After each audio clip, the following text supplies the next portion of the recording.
Hi everyone and welcome back to our channel. Today we are providing you with a step-by-step guide that we can follow up in order to lock and then unlock our Chase bank debit or credit card. So without any delay, let's just dive right into the video and get started. We can start by using Chase online. So go to chase.com first of all and you can enter up your username and your password in order to sign in. Click on sign in.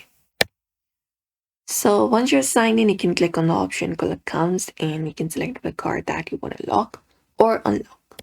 So for that, you can find this option called lock and unlock your card and click on it. After that, you can select up that specific card. And there you can guide with the option called card settings or manage card. After that, what you can do is you can just go over and click on the option called lock card or freeze card, something like that. Click on it to temporarily prevent the transaction. And after that, if you want to unlock again, you can click on the option called unfreeze or unlock card when you want to use it again.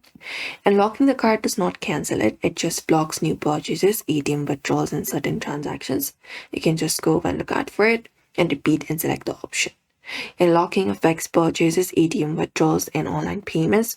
Recurring transactions may still go through. Locking and unlocking is instant, so you do not need to call. So that's it, everybody. You can follow this method for now. We hope this video was helpful. Give this video a like and subscribe for more.